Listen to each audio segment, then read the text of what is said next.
আমাদের মুসলমান দিনী ভাইয়েরা দিন দিন ফিতনায় জড়িয়ে যাচ্ছে। শয়তানের ভয়ঙ্কর ফিতনা, যে ফিতনা থেকে আলেম ওলামারাও রেহাই পাচ্ছে না। আর সেই ফিতনা হচ্ছে আমেরিকার ব্রিটিশদের চাপিয়ে দেওয়া গণতন্ত্র, জাতীয় সংঘের চাপিয়ে দেওয়া গণতন্ত্র। একটা সময় যে আলেম ওলামারা অনেকেই এই গণতন্ত্রকে হারাম ফতুয়া দিত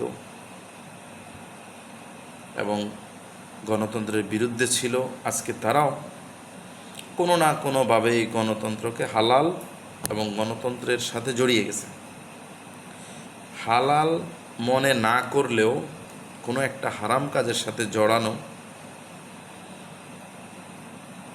কোনো না কোনোভাবে আপনি ওটাকে কোনো না কোনোভাবে প্রশ্রয় দেওয়া, এবং ভয়ঙ্কর লেভেলের একটা হারাম, যে হারাম মানুষের ঈমান ধ্বংস করে দেয়, যেখানে আল্লাহর একত্ববাদকে অস্বীকার করা হয়, যেখানে আল্লাহর বিধানকে অস্বীকার করা হয়, যেখানে আল্লাহর হুকুমকে অমান্য করা হয়,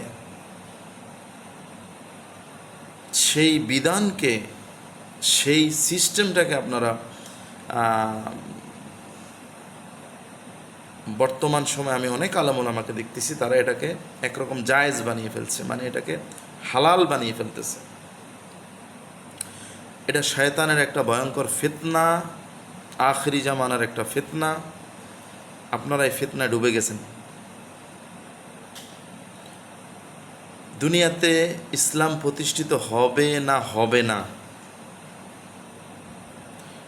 এটা আমার আপনার দায়িত্ব নয়।